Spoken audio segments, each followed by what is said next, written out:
하나님 말씀 보겠습니다. 히브리서 5장 11절로 14절 말씀. 14절은 우리 다 같이 읽도록 하겠습니다. 신약 성경 358페이지가 되겠습니다. 신약 성경 358페이지. 히브리서 5장 11절로 14절입니다. 제가 읽겠습니다. 멜기세덱에 관하여는 우리가 할 말이 많으나 너희의 듣는 것이 둔함으로 해석하기 어려우니라. 때가 오래므로 너희가 마땅히 선생이 될 터인데 너희가 다시 하나님의 말씀의 초보가 무엇인지 누구에게 가르침을 받아야 할 것이니 젖이나 먹고 단단한 식물을 못 먹을 자가 되었도다. 대저 젖을 먹는 자마다 어린 아이니 의의 말씀을 경험하지 못한 자요. 다같이 읽습니다. 단단한 식물은 장성한 자의 것이니 저희는 지각을 사용함으로 연단을 받아 선악을 분별하는 자들이니라. 아멘. 이제는 찬양대 찬양으로 영광을 돌리겠습니다.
이 아침에는 젖 먹는 자와 장성한 자라는 말씀으로 잠시 은혜를 받기를 원합니다. 오늘의 세계의 모든 인구들은 또 사람들은 가지각색이다 라고 할 수 있습니다. 우리를 통해서 나타나듯이 황색인종 아니면 백인종 그 외에도 이와 같이 흑인종 등등 많은 인종들이 곳곳에서 나라를 형성하고 살아가고 있습니다. 저들 인구들이 먹는 또 음식도 다양하다라고 말을 할 수가 있습니다.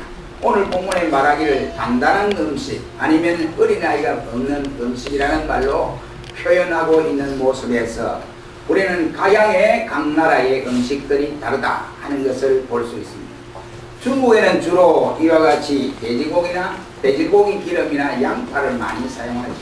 그런데 그 음식을 먹으면 뭔가 좀 느끼한 이와 같은 맛이 되고 또 단맛이 나게 됩니다. 야채까지도 저들이 기름을 좋아하니까 야채까지도 기름에 튀기는 모습을 볼 수 있습니다. 일본에는 생선으로 요리하는 이와 같은 음식들이 대단히 많습니다.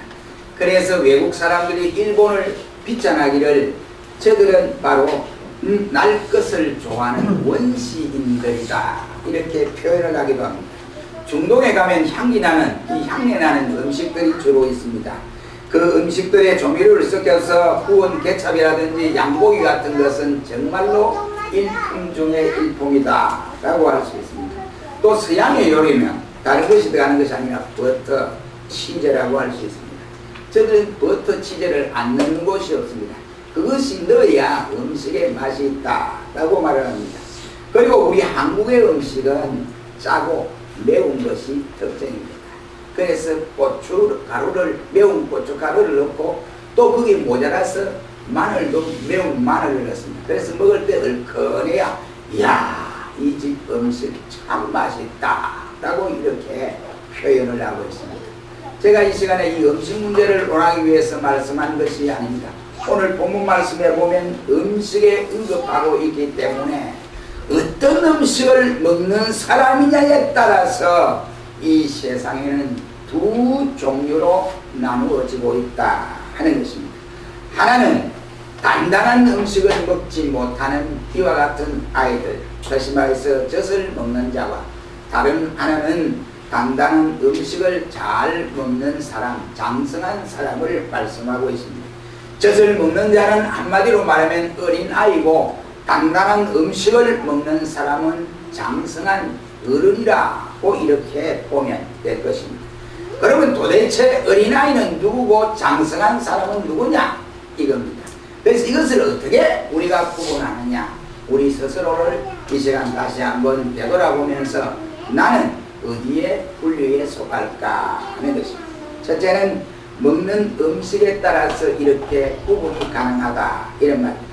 어린아이는 이 세상에 태어나는 바로 즉시로 네 어머니의 젖이다 먹어라 하고 어머니가 교육을 해서 먹는 것이 아니거든요. 자동적입니다. 그래서 아이가 배고프면 어머니의 젖을 빠는 것이 하나님의 창조 원리 속에 이루어진 것이다 라고 할 수 있습니다. 우리가 잘 아는 로마의 건국자 로물로 형제는 늑대의 젖을 먹고 자랐다 하는데 이 사실인지 아닌지 모르겠습니다만 자기들이 하나의 지도자로 부각하기 위해서 추앙받기 위해서 이렇게 말을 했는지는 모르겠습니다만 아무튼 이와 같은 말을 하고 있습니다. 또 혹자는 말하기를 우리가 무덤을 만드는데 외국처럼 그렇게 만들 줄 알고 동양 같은 경우에는 무덤을 이렇게 봉을 지어서 이렇게 만듭니다.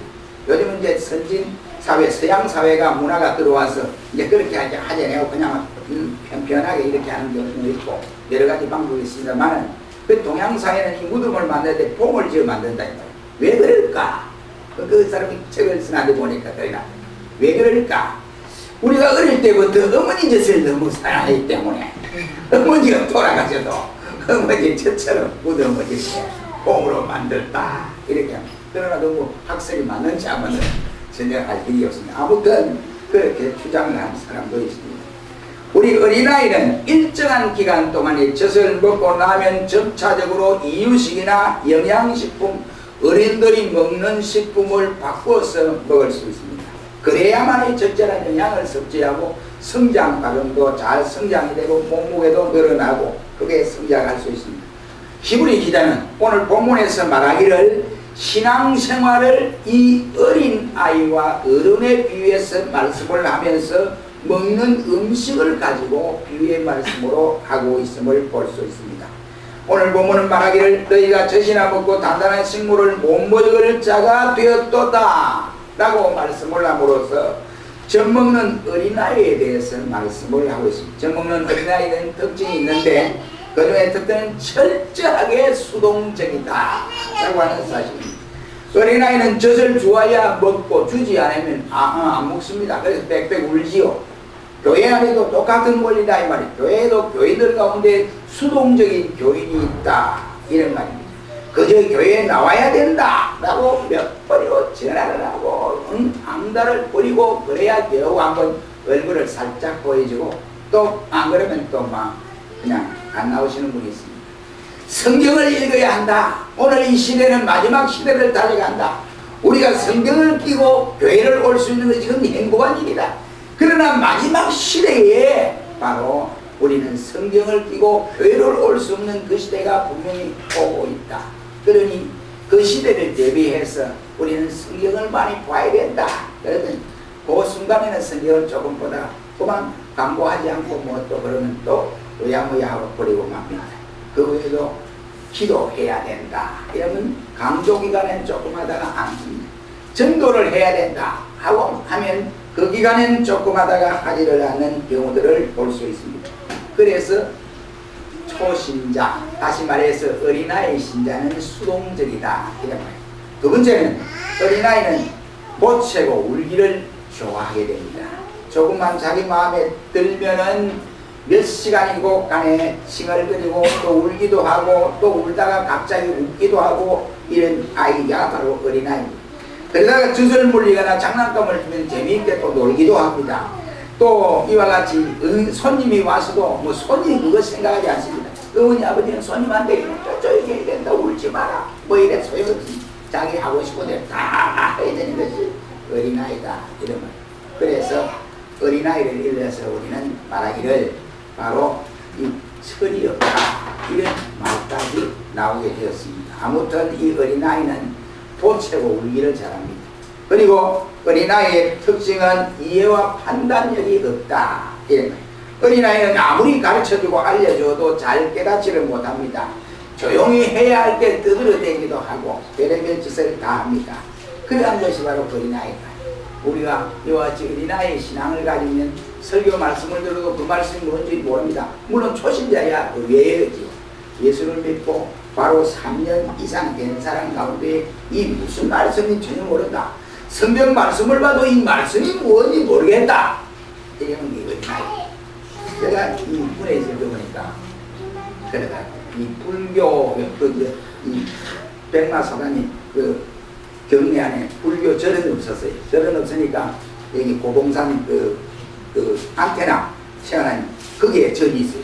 이제 거기에 이제 아이들이 가는 거예요. 사병들이 갑니다. 가는데 첫째 가는 목적은 뭐 불교 신자들은 또 물론 가겠지만은 이 군이라고 하는 것은 경외로 나가기를 좋아하거든요. 어차피 좀 틈만 나면 바깥세상 나가기를 원해요. 그래서 이제 따라 묻어 나가는 아이들도 있어요. 근데 교회 가자고 안 가라고 그래. 안 오라고 그래. 그래, 한 가봐라. 그러니까 갔다가 묻는 거예요. 오늘 뭐 배웠나? 모르니까. 아, 중인 목탁을 치는데 막 모르는 소리를 막 하더라는 거예요. 요즘이야 뭐 녹음기에 있어 녹음을 딱 틀어놓으면 딱 끝나잖아요. 그죠? 그런데 어떤 분이 그러더라고요. 그 이제 개종한 분이 그 불교 조계종에 총무로 계신 분이에요. 네, 김성환. 그분이 목사입니다, 지금. 그분이 감정을 들고 그러더라고요. 이제 하다 할 게 없으면 자기 아는 것이 다 나오면 이제 뭐 하냐면 동해불가 나오고 뭐 백두산까지 나오고 다 나온다는 거예요. 이제 자기가 아는 거 세상적인 노래까지 나와. 다 이래가지고 막 평균을 해가지고 그렇게 해는 모른대. 신자들이 모른대. 그래가 그래 한다고 다. 아무튼 그래 하는지 안 하는지 모르겠습니다만 그분의 감정이 그랬어요. 아무튼 그래서 물었어요. 그러니까 뭘 배우고 왔나? 아무것도 모르겠어. 그런데 교회 가면 목사님 설교는 기회 그래도 하나씩 듣거든. 그래, 그럼 다음 주에 어떻게 할래? 물으면 그만 그러면 교회 한번 가보지. 이런 사람도 있더라고. 아무튼 어린아이는 말을 해도 말씀을 해도 듣지 못하고 성경을 봐도 깨닫지 못하고 모든 것이 뭐가 뭔지 알 수 없습니다. 그래서 초신자야 별개입니다만은 그러나 우리는 어린아이로 이렇게 계속 있을 수 없습니다. 단단한 식물을 먹을 수 있는 성장하여 이러한 자리에까지 들어가야 된다. 이런 말. 그 다음에 어떻게 어린아이와 어른을 구분할 수 있느냐. 그 경험에 따라서 구분이 가능하다. 오늘 본문 말씀에 대저 젖을 먹는 자마다 어린아이니 의의 말씀을 경험하지 못한 자라. 그 말씀을 하고 있습니다. 하나님의 말씀을 경험한다는 이 말은 말씀에 체험이 있다. 이런 말씀이 되겠습니다. 직접적으로 자신이 하나님이 말씀을 통해서 그가 말씀의 맛을 보았다. 이런 말입니다. 성경에는 수많은 내용과 교훈들을 우리에게 말씀을 하고 있습니다. 강구와 응답을 또한 말씀을 하고 있습니다. 주 안에서 능치 못할 일이 없느니라. 그 말씀을 하는 약속들도 있습니다. 구하라 찾아라 문을 두드리라. 구하는 자에게 구하여지고 찾는 자가 찾아지고 문을 두드린 자에게 열릴 것이다 라고 말씀을 합니다. 너희가 어려움을 당할 때에 교회 장로들을 불러 기도할지니라. 그러면 하나님의 강한 능력이 나타나셔서 이와 같이 너희의 어려움을 다 치유하여 주십니다. 그 말씀을 하고 있습니다. 이러한 모든 약속들을 그 말씀을 통해서 내가 체험할 때 그 사람이 진정한 바로 성장한 신자다 라고 할 수가 있습니다. 어린아이의 신앙을 가진 사람은 이러한 약속의 말씀을 체험할 수가 없다 이런 말이에요. 경험적 체험이 약하다 이런 말이에요. 대다수 사람들은 지식적 신앙을 가지면 머리로서 다 모든 것을 해결하려고 합니다. 그래서 이론적으로 모든 것을 설명하고 이론적으로 믿으려고 하기 때문에 그 사람은 얼마 가지 않아서 그만 뒤로 넘어져 버립니다. 그러나 머리에 있던 그 지식이, 성경의 지식이 어디까지 내려가냐, 가슴에까지 내려와서 우리의 사지 육체를 통해서 이와 같이 뜨거워지고 감격이 일어나고 그 다음에 내가 하나님의 은혜를 받은 자이구나 하고 스스로 깨달아질 때 이 사람이 바로 체험할 수 있는 사람이다. 이런 하도 이제 체험하니까 야 오늘 내가 체험을 해야 되겠다. 하나님 계신지 안 계신지 한번 체험해보자.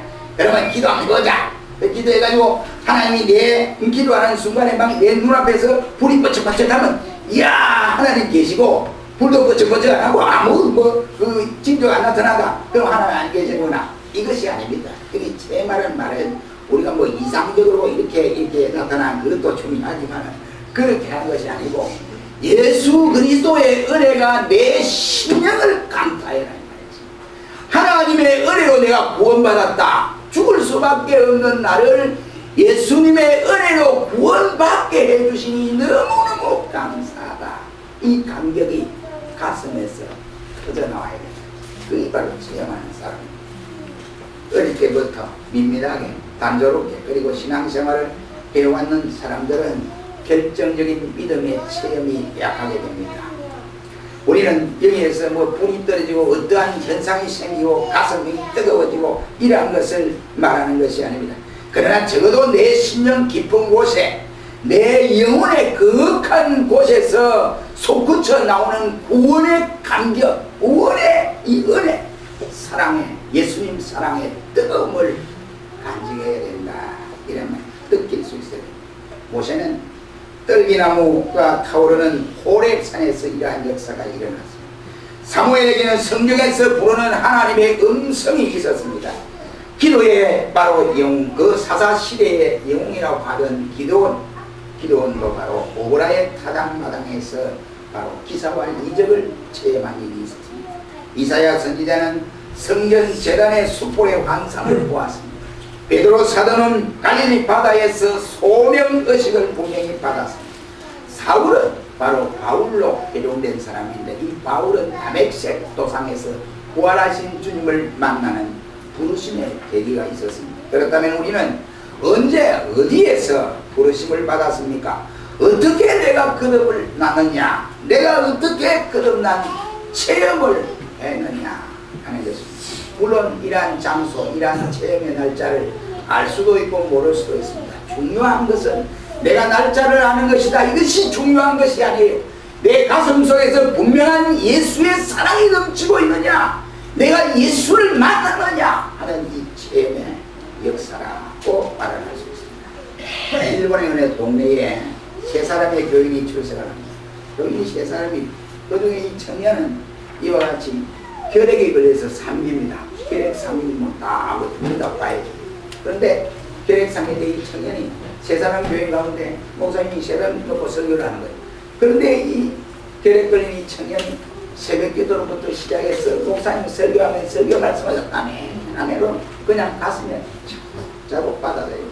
그래 그가 기도하기를 하나님, 왜 내가 청년 시절에 이렇게 혈액을 나가서 상기가 됐는데 죽을 때가 다 되는 것 같은데 하나님 나를 살려주십시오. 그러면 내가 하나님 원하는 대로 가서 내가 무엇이든지 주님 원하는 대로 하겠습니다. 그래서 그가 이제 기도하고 이상하게 몸이 뜨겁고 이상하더라는 겁니다. 그래서 안 되겠다. 내가 이래 있어야 될 것이 아니고 내가 그 빈민촌으로 들어가서 복음을 전해야 되겠다 하고 복음을 전하기로 작정을 하고 이와 같이 빈민촌으로 들어갔습니다. 그 사람이 바로 일본의 세계적인 지도자 가가와 도요히코라고 하는 사람입니다. 그는 고난과 역경을 경험하면서 절대적인 신앙을 가지고 나가서 기도하면 하나님이 분명 그 자신에게 힘을 주고 능력을 준다고 하는 사실을 깨달은 사람입니다. 그가 백병상비에서 죽음을 기다릴 때에 돈도 없습니다. 약을 사먹을 그런 여유도 없습니다. 그런데 그가 단 한 가지 할 수 있는 것은 내가 살 길은 이 성경 말씀을 먹고 이 말씀을 가지고 하나님 앞에 매달리는 거 이것밖에 없구나. 하나님이 분명히 살아계시니까 내가 죽어도 하나님의 뜻이고 살아도 하나님의 뜻이니까 하나님의 주권을 믿고 하나님께 우리 한번 붙들어보자 하고 하나님께 매달렸는데 폐병상기에서 시험을 받았습니다. 그래서 그는 이와 같이 세계적인 영적 지도자가 되었습니다. 그리고 세계 제2차 대전이 끝났을 때에 중국에 살던 일본인들이 장개석이 총독이 죽이려고 마음을 먹다가도 명령을 내렸다고 합니다. 가가와 도요히코가 일본에 있는 한 절대로 이 사람을 한 사람도 죽이지 말고 그냥 일본국으로 돌려보내라고 했다고 합니다. 우리는 이미 루터나 웨슬러, 무디를 비롯하여 체험한 사람들이 이 지구촌에 많았습니다. 루터 한 사람이 회심할 때 중세기 유럽의 암흑이 거치게 되었습니다. 웨슬러 한 사람이 놀라운 하나님의 말씀에 체험을 했을 때에 도덕적으로 타락을 했던 망가졌던 저 영국이 새롭게 치유됐습니다. 그리고 극심한 경제공황과 사회 불안으로 떨던 미국은 무디 한 사람의 신앙적 체험으로 말미암아 기적적인 부흥의 역사를 이룰 수가 있었습니다. 한국은 어떻습니까?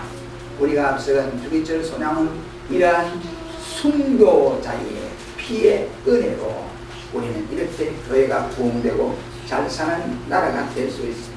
그렇다면 그의 후손인 저와 여러분은 이 시대에 나 한 사람의 존재 가치가 어떠하냐 이것을 우리가 하나님 앞에 알아야 한다. 내 한 사람은 여기는 꺼져들었고 이 생각이 아닙니다. 하나님이 많은 지구촌의 사람들 가운데 나를 선택하여 불러주신 분명한 목적이 있다 이 말이죠. 예수 믿지 않는 나를 예수 믿게 하신 목적이 분명히 있다. 그러니 그 존재 의의를 우리는 바로 알아야 한다 이런 말이죠. 우리는 이 시간도 하나님께서 우리 한 사람 한 사람에게 큰 기대를 가지시고 우리를 불렀다고 하는 사실을 믿으시기를 주의 이름으로 축원합니다. 이거 믿어야 돼요. 이 믿지 않으면 믿음 생활 바로 할 수 없습니다. 그러므로 내가 진정으로 하나님 앞에 올바로 서서 참된 신앙적인 체험을 하게 되면 내가 먼저 내 삶이 변화해지고 내 가정이 달라지고 내가 섬기는 교회가 분명히 달라집니다. 왜? 성령의 역사가 그를 통하여 드러나기 때문에 그러한 것입니다. 그렇게만 됩니까? 민족이 달라지게 이어집니다. 어떤 성도들은 설교를 듣고 하나님의 체험하는 신앙을 가지게 하옵소서 이렇게 몸부림을 치는 성도가 있는가 하면 저 말씀이 무슨 말인지 모르겠는데 하고 그냥 이렇게 믿자 이렇게 생각하는 분들도 있습니다. 아무튼 우리는 말씀을 듣고 그 말씀을 가지고 그 시간에 내가 그 말씀 속에 내게 주신 말씀이다 라고 받아들여져야 되는데 그렇지 않고 그 옛날 이스라엘 백성 역사관이구나 이렇게 하면 절대로 안 됩니다. 우리가 잘 아는 애굽에서 이 이스라엘 백성이 출애굽을 할 때에 바로 앞에서 하나님이 10가지 재앙을 내렸습니다. 그때에 바로가 얼마나 창피를 당했습니까? 이스라엘 백성 내보내는 때는 첫 번에 딱 내보내면 아무 탈도 없이 창피도 안 당하고 왕이 이와 같이 많은 백성들한테 수치도 안 당하고 했을 텐데 보내준다 했다가 또 번복하고 하다가 결국은 10가지 재앙을 맞았습니다. 얼마나 수치스럽습니까? 이 사건이 바로에게만 있는 것이 아니고 그 말씀이 오늘 우리를 향하여 하나님이 주신다 내게 주신 말씀이다 이렇게 받아들여라 이런 말이에요. 그래야 할 때 하나님의 놀라운 역사를 체험하게 됩니다. 우리가 성경의 모든 기사와 이적들을 보면 그대로 받아들이게 된다면 바로 그 현장에서 그 사건을 직접 목격하지 않더라도 그대로 믿을 수가 있는 것입니다. 그러므로 우리는 어떤 특별한 체험을 얻기 위해서 굳이 산속으로 올라가든지 금식을 40을 했다고 이렇게 야단 법석을 뜰 것이 아니라 하나님의 말씀에 붙들려서 우리가 확신을 가지면 그 말씀이 곧 내 말씀이다. 그 말씀이 곧 나에게 주신 말씀이라고 받아들여지고 이렇게 순종하면 놀라운 역사가 일어나게 됩니다. 체험에 나타난다. 우리 성경이나 또한 우리 여러 이와 같이 성경에 나타나는 위인들을 보면 모세를 통해서 우리 볼 수 있습니다. 모세의 역사가 내 역사가 되려면 그리고 사무엘의 경험이 내 경험이 되고 다윗의 믿음이 내 믿음이 될 수 있다고 하는 것은 또 에레미야의 눈물이 내 눈물이 된다고 고백할 때 이러한 역사가 나타납니다. 다니엘의 용기는 내 용기가 되고 스데반의 순교가 곧 내 순교가 되어지게 되는 것이 내가 그대로 믿어진 때이거든요. 아무쪼록 우리 성도들은 그 밖에도 다윗이 지녔던 그 귀한 회개의 믿음과 솔로몬이 지녔던 그 놀라운 지혜와 엘리야의 기적적인 능력을 믿음으로 체험할 수 있기를 주의 이름으로 축원합니다. 아무튼 우리가 그 말씀이 곧 내게 주신 말씀이다 라고 받아들일 때 이러한 역사가 일어난다. 그래서 성장하는 믿음을 가진 사람, 어른의 믿음을 가진 사람은 성경 말씀을 통하여 체험의 역사가 일어난다. 그럴 때 믿음의 힘이 생깁니다. 그리고 어떻게 하느냐, 14절에 보면 단단한 식물은 장성한 자의 것이니 저희는 지각을 사용함으로 연단을 받아 선악을 분별하는 자들입니다. 마지막으로 분별력에 따라서 어린아이냐 어른이냐 이렇게 분리가 되어진다 이 말이에요. 단단한 식물을 먹는 장성한 자는 지각을 사용하고 그리고 연단을 받고 선악을 분별하는 것으로 되어 있습니다. 일단 장성한 어른이 되면 모든 것이 달라집니다. 먹는 음식이 달라지게 되고 생각이 바뀌고 삶의 내용이 바뀌어지게 되어집니다. 만약 예를 들어서 40세 내지 50세가 된 사람이 아직도 어린이 어머니의 젖을 이와 같이 질질 빨고 있다면 그 사람은 성장하는 사람이 아닙니다. 내가 잘못된 사람이다. 그러니 성장하면 성장할수록 그의 지능이나 모든 생활이 어른의 수준에 가까워야 된다 이 말이죠. 그런데 오늘 우리 주변에는 신앙적으로 볼 때 이러한 사람들이 너무너무 많다 이 말이에요. 자기 중심을 잡지 못하는 이러한 사람들이 너무 많습니다. 하나님이 우리를 통해서 교회를 통해서 하나님이 일꾼을 세우고 교회를 통해서 하나님이 그 교회 보내주시고 이렇게 한 것은 그 은혜에 감사하여 내가 하나님이 나를 이 교회에 필요하여 나를 보내셨구나 이렇게 아멘으로 받아들여야 되는데 자기 중심이 자기가 돼 있어요. 하나님이 돼야 되는데 자기 마음에 안 들면 그만 골로라도 철새처럼 골로라도 지 마음대로 앉았습니다. 이렇게 그럼 그 교회가 또 가만히 또 보다 자기 마음에 안 들면 또 날아가요. 그러면 일평생 동안에 내가 섬기는 교회가 없어져 버리는 거예요. 그 주님 앞에 가서 어떻게 하겠느냐 이 말이요. 주님이 우리를 향하여 말씀을 합니다. 네가 세상에서 몇 년 살았느냐? 예, 내 80년 살았어. 세상에 몇 년 살았? 예, 내 100년 살았어. 어이구 많이 살았구나. 근데 네 100년 동안 뭘 하고 다녔냐? 한 교회만 섬기느냐? 몇 교회 섬기느냐? 여기 갔다가 저기 갔다가 막 여기 갔다가 막. 네? 그러면 중심차가 누구냐? 주님이 아니라 바로 자기. 어떤 분이 마사지를 하러 배우겠다고 왔습니다. 그래서 제가 그랬지. 하도 이제 그런 분들이 조그만 두 번, 세 번 이렇게 배우고 나면 그만 가버려요. 가는 분들이 많더라고요. 왜 그러느냐? 근데 입회비가 있습니다. 자격증을 따지 마라 하게 돼요. 그래서 자격증 안 따면 괜찮다. 자격증 따르면 돈이 좀 들어요. 그러니까 협회에다 우리가 내야 되고 이러니까. 그러니까 한 두 사람을 갖다가 어려운 거 잡으냐 내가 이제 가지고 있는 지식을 이렇게 이제 거기에 글을 써서 이렇게 주거든요. 이 바다가 가면 그만 강원도 보세요. 알아요. 그 어떤 분은 그러시더라고요. 자기 교회가 있었는데 교회에 있는 교회가 큰 교회인데 이제 다른 그 원로 목사가 오게 되는데 원로 목사는 안 오고 이제 다른 목사를 보냈는데 그 교회에서 이제 이 깨져 나간 거예요. 나갔는데 3분의 2가 나갔다는 거예요. 그 자기 남은 교회는 우리 교회 정도밖에 안 돼요. 3분의 2 교회 건물은 있어요. 그래 나갔고 나갔는데 그분들이 나가면서 한 말이 하나님의 은혜가 이렇게 거예요. 자기는 그 지금 그 회사에 지금 부장입니다. 부장. 집사님이. 자기가 가만히 생각해보니까 저게 진짜 하나님의 은혜인가 이래 의심스러운데 아직도 그게 판단이 안 되더란 겁니다. 근데 30명 교인이 있고 나머지는 막 한 80명 내지 90명 나가는데 그러니까 야 저쪽이 은혜인가 진짜 저기 말한 대로 은혜인가 하나님 은혜로 개척을 했느냐 이랬더라고요. 근데 그 하나님 은혜가 아니면 마귀 새끼들이에요. 죄송하지 않습니다. 그분들이 들으면 시각이시죠. 하나님께서 자기 교회를 찢어가지고 그렇게 교회를 세우는 그런 하나님이 아니에요. 왜 그러냐? 자기 피로 사신 교회에 하나님이 사람을 보내고 직분을 주고 한 것은 그 교회의 필요하니까 하나님이 그렇게 보내고 세워주신 거예요. 그분이 절대로 나는 그 길 떠나지 마라. 죽도록 거기에 성겨라. 그러면 하나님 당신이 너무 좋아할 것이야. 그러니까 주님 앞에 가서 이거 뭐했나? 물으면 예, 내 아무개교회 다른 사람 80명이 다 나오고 한 30명 남았는데 거기에서 내가 하나님 앞에 충성하고 봉사하고 이렇게 했으면 얼마나 하나님 기뻐하겠냐. 그렇게 떠날 생각하지 마라. 그랬더니 예, 그래. 그분이 회사 부자예요. 근데 지금 안수 집사는 안 되고 집사님 그렇게 됐습니다. 우리가 어차피 주님 앞에 서야 할 거예요. 주님 앞에 섰을 때에 그래 네가 어느 교회를 이와 같이 충성하고 봉사했느냐. 예, 내 여러 교회에 서겠습니다. 예수님 잘 생각했다 이럴 거예요. 내가 조금 교회 조그마한 교회에 있다가 저 여의도 큰 교회를 갔습니다. 이야 네 영광스럽게 잘 갔다 이럴 거예요. 백도인 소리. 예수님 칭찬하겠습니까? 내가 좀 예수님 칭찬하네. 그러니까 예수님도 그럴 거예요. 그러니까 너는 절대로 그렇지 않습니다. 하나님이 나를 보내시고 나에게 직분을 주고 내게 뭘 했느냐 필요해서 그 교회를 시작합니다.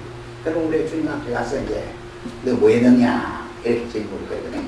그러면 이제 아무것도 못 했습니다. 그럼 어떻게 감당하겠습니까? 그러니 우리가 주님 앞에 가서 내 신앙생활은 이렇게 했습니다 하고 보고할 보고서가 있어야 돼요. 내가 하나님 앞에 봉사를 이렇게 했습니다.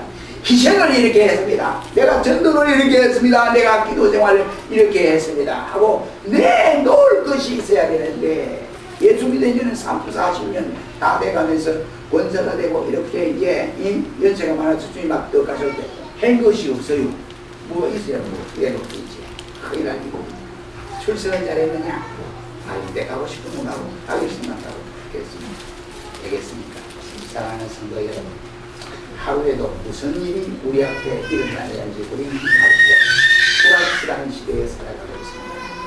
날마다 기도하고 날마다 감사하고 날마다 찬송하면서 우리가 앞으로 나가되 우리가 세월이 지남에 따라서 내 신앙도 성장해야 되는데 어린 아이의 신앙을 벗어나서 이제 장성한 신앙을 가져서 어린 아이의 때를 걷는 우리 모두가 돼요. 하나님 앞에 칭찬받고 우리 스스로가 신앙생활에 즐겁고 기쁘고 감사가 넘치는 장성하는 신앙의 역사가 일어나게 주의 이름으로 축원합니다. 기도하겠습니다. 전능하신 하나님